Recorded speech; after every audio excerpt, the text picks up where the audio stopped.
Welcome to the book chain section of this playlist. If you've decided to use the book chain, don't forget that there are two different worksheets that you can do.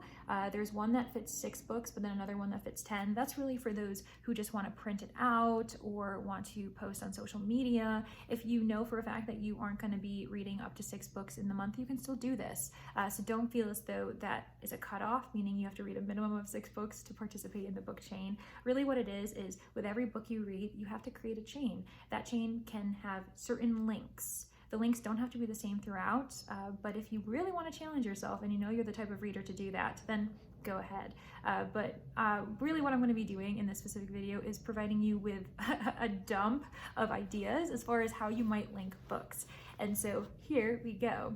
The most obvious ones would be maybe a genre or same subgenre, same author, maybe author or origin. So the country the author's from, maybe the author has the same first name as another author, or you can do perspective, so narration style, maybe it's first person POV, second person POV, multiple POVs, dual perspective.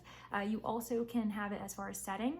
So maybe the books are set in the same location, the same continent, country, city.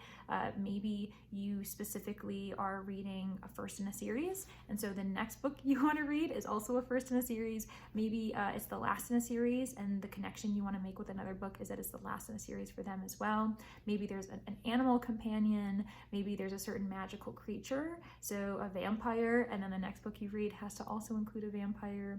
You also could do it based on the cover.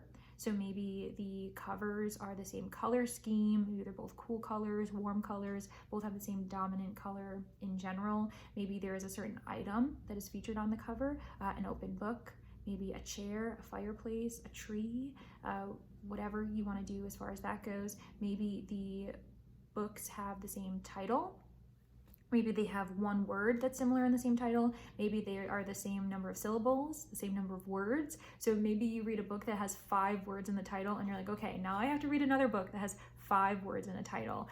Or maybe the book title ends with a certain letter, and so now the next book title starts with that same letter. So I think in my specific announcement video, I gave an example, but maybe The Secret Bridesmaid ends with a D, so then you'd have to find some other book that starts with a D. So maybe you would read Dune. That seems crazy, but you know what? You do you as far as your own TBRathon goes. And then after that, Dune ends with an E, so you'd have to find a book that ends with an E. So that is the way that you can kind of think of it in that sense.